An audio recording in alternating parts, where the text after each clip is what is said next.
শুভ সকাল বন্ধুরা, কেমন আছো সবাই? আশা করি তোমরা যে যেখানে আছো সুস্থ আছো, ভালো আছো।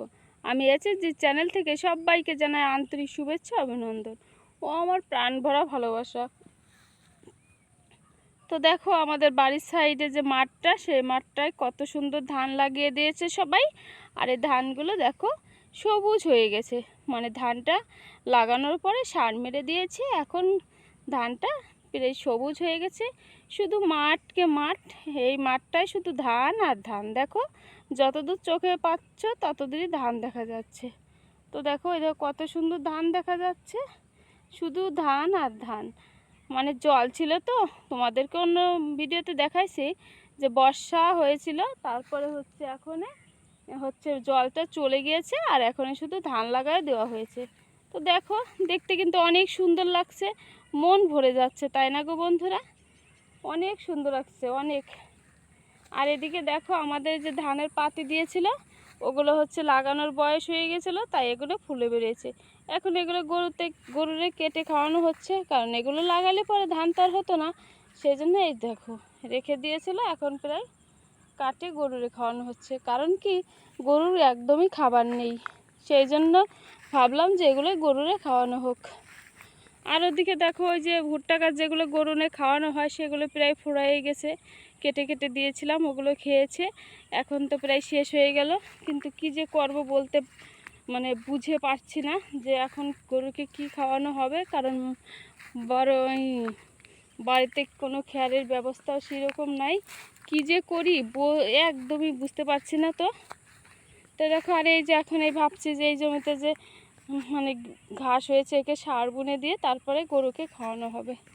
এখন গরু নিয়ে অনেকটাই অভাব অনটনে পড়ে গেছি গো বন্ধুরা। আর ওদিকে দেখো ওই যে সাইডে জাংলা দেখা যাচ্ছে, ওটা হচ্ছে শশা ক্ষেত। ওই পাশে সাইডের বাড়ির এক দাদা ওই শশা ক্ষেত লাগিয়েছে, এইমাত্র জাংলায় উঠে গেছে, তো এখনও পুরোপুরি উঠে নাই। দেখতে অনেক সুন্দর লাগছে গো বন্ধুরা, ওই দেখো কত সুন্দর লাগছে, মানে উপরে উঠে গেছে, জাংলার উপরে উঠে গেছে, মানে পুরোপুরি এখনও ধরে নাই। ওই দেখো শশা গাছ ভালোই আছে মোটামুটি। আর এদিকে দেখো যে পাপা গাছ হচ্ছে পাপা পেকে রয়েছে, একটা ছোট্ট একটা, পাকে নাই বলতে বোঝায়, মানে পোকা লেগেছে। আর এই যে সাইডের বাড়ি কাকাতের বেগুন গাছে দেখো কি অবস্থা। বর্তমানে যে বেগুনের দাম, কারণ কি এই বছর বেগুন মানুষে লাগাইছেই কম, তারপরে হয়ও নাই, অনেক দাম হয়েছে। তো দেখো ওই যে এটা হচ্ছে আমাদের সেই পেঁপে গাছ, পেঁপে গাছটা কিন্তু প্রচণ্ড পেঁপে ধরেছে, দেখতে অনেক ভালো লাগছে গো বন্ধুরা। আর এই যে দেখো বন্ধুরা অভিজিতের সেই ছাগল দুটো আজকে খাওয়ানো হয়নি, সেই জন্য একদমই হয়ে গেছে, কাবু হয়ে গেছে। তাই ভাবছি বিকালে মাঠে একটু নিয়ে যাই, ওরা খেতে পারবে, তার জন্যই মাঠে এসেছিলাম, ছাগল দুটো রাখার জন্যই মাঠে এসেছিলাম। তো দেখো ওরা জালি ঘাস পেয়ে কী পরিমাণ খাচ্ছে, দেখতে কিন্তু অনেক সুন্দর লাগছে গো বন্ধুরা।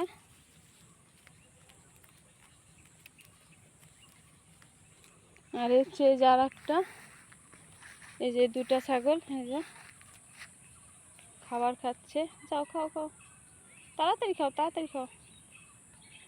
কাবু হয়ে গেছে একদমই, কারণ পাট নেওয়ার ঝামেলায় ঠিক মতন ওদেরকে খেতে দিতে পারিনি, অনেকটাই কষ্ট হয়েছে যে কিভাবে খেতে দেবো কি করব, সেই জন্য অনেক সমস্যা হয়েছে।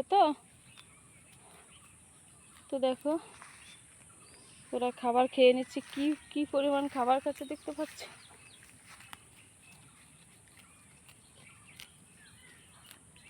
এটা হচ্ছে পুরুষ ছাগল আর ওটা হচ্ছে মেয়ে ছাগল।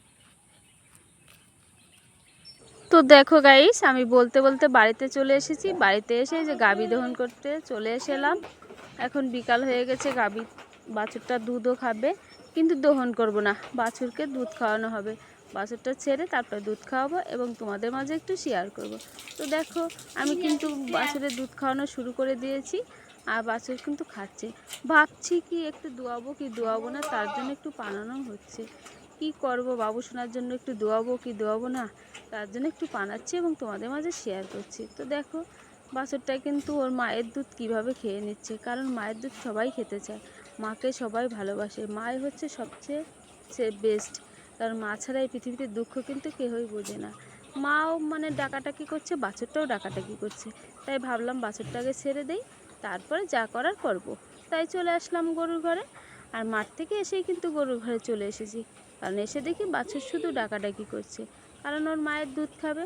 জানোই তো, সবারই মায়ের আদর ভালোবাসা এবং মায়ের জিনিস খেতে কিন্তু ইচ্ছা হয়।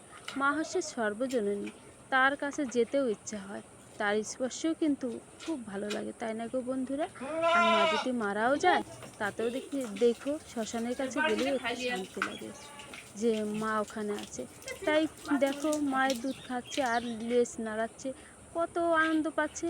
আর আমি কি করছি তাকে জানো? আমি দুষ্টুমি করে ওর দুধটা টেনে টেনে দিচ্ছি, যে দেখি ও কী করে। টেনে টেনে বাছুরকে দুধ খাওয়াচ্ছি, সুন্দর করে খাওয়াচ্ছি। আর ওর মাও মাঝে মধ্যে খেতে দিতে চাচ্ছে না, কারণ ব্যথা লাগে তো। ও এ পাশ থেকে ও পাশে ঘুরে আবার দুধ খাচ্ছে, কত আনন্দ পাচ্ছে, মায়ের কাছে গেছে, কত শান্তি পাচ্ছে। আমরা কিন্তু এই সময়টা অনেকটাই ছিল, কিন্তু এখনও আছে।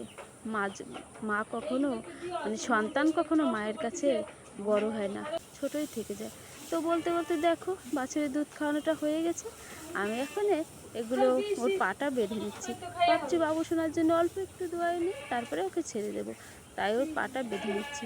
ও আবার একটু দুষ্ট তো, শুধু লাফালাফি করে। ভাবছি একটু পাটা হালকা পরিমাণ বেঁধে নেই, তারপরে দহন করব। তাই ওর পাটা সুন্দর করে বেঁধে নিচ্ছি।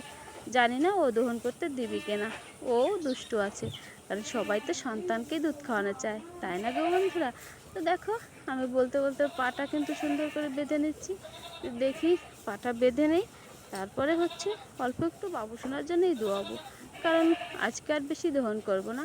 কারণ কি যে বাছুরটা খুব ডাকাডাকি করছে, আর ওর খাওয়া দাওয়া ঠিক মতন হচ্ছে না, তাই মার দুধটাও চেটে চেটে খেয়ে নিবে। আর তার জন্য তোমাদের মাঝে শেয়ার করতে পারলাম না। আজকের মতন এখানে বন্ধুরা, সবাই ভালো।